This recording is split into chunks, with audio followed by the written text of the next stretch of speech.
Did I get this hand-wired JCM 800 sounding great again? The short answer is yes.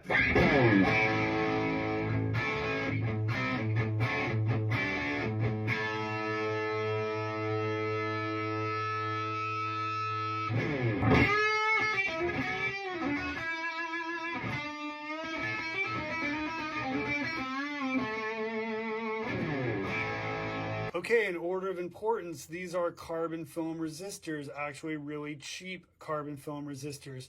Do they do the job? Yes. Do they sound great? No. They have a veiled mid-range. They're really not designed for audio pathways of any kind. You can use them, but you're going to get diminishing returns, and if you use them through a whole amp, it's not going to sound that great. That's why the Blues Junior is just an okay amp, not an amazing amp. These are Kwame carbon film, more hi-fi type resistors. These are actually really decent quality, but they need to be used in the right spot. They're not great for audio signal, maybe good for cathode resistors and power supply resistors. Next up, you have these Sozo caps, which are incredible capacitors, but you have to use the right value. This particular amp should be a 0.022.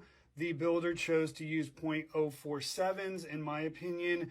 This makes for this weirdly tubby mid-range and kind of this weird mid-shift that this amp really isn't great in, especially in a 100-watt model. Next up, not a huge fan of silver mica bright caps. I'm more of an old-fashioned ceramic guy. Some people could argue with me, ceramic floats, whatever.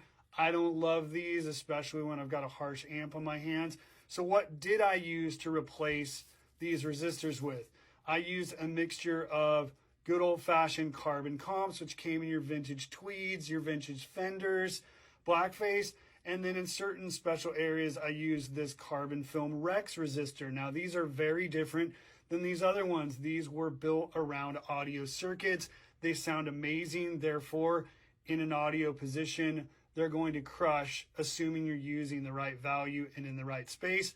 Hope this helped you guys out. If you want to know more about tube amps, write what you want to learn in the notes, and we'll go from there. Cheers.